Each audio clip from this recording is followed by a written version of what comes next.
वैदिक और श्रमण संस्कृति के लोग आग्रह छोड़ करके क्या इस संसार में नहीं रह सकते? हम आपसे पूछते हैं, अगर वो अपना अपना आग्रह भी बना करके संसार में रहते हैं तो क्या दिक्कत है? इसमें क्या दिक्कत है? संसार में हमेशा दो तरह की चीजें हमेशा रही हैं, पॉजिटिव और नेगेटिव। एक चीज से कभी काम चलता ही नहीं, एक चीज से कभी संसार होता ही नहीं। दिन होता है तो रात भी, सूर्य निकलता है तो चंद्रमा भी, सुन रहे हो? जाड़ा आता है तो गर्मी भी होना। इसलिए दो चीजों के बिना कभी भी कोई भी अस्तित्व में मानव संस्कृति रह ही नहीं सकती है।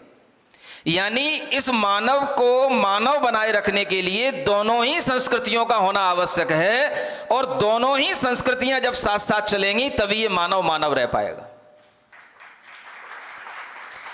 इन संस्कृतियों में किसी भी तरह के लोगों का कोई भी आग्रह रहे, लेकिन वो आग्रह भी प्रेम भाव के साथ रहने में कहीं कोई दिक्कत नहीं है।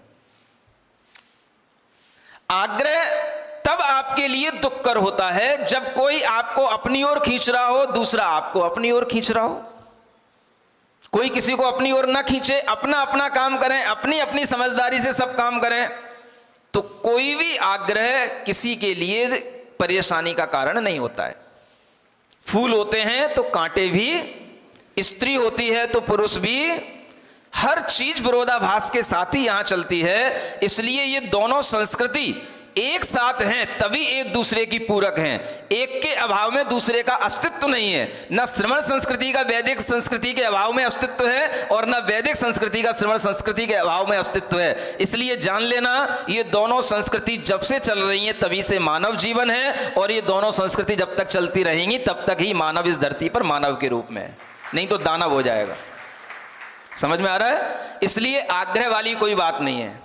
धर्म हमेशा आपको दोनों तरह से जीना सिखाता है, और धर्म के लिए आपको हर चीज को जानना आवश्यक है। आप क्रिया कांड भी समझें, कर्म कांड भी समझें, ज्ञान कांड भी समझें, भक्ति कांड भी समझें, और इन सब के समझने का नाम ही है श्रमण संस्कृति और वैदिक संस्कृति, दोनों को समझ लेना।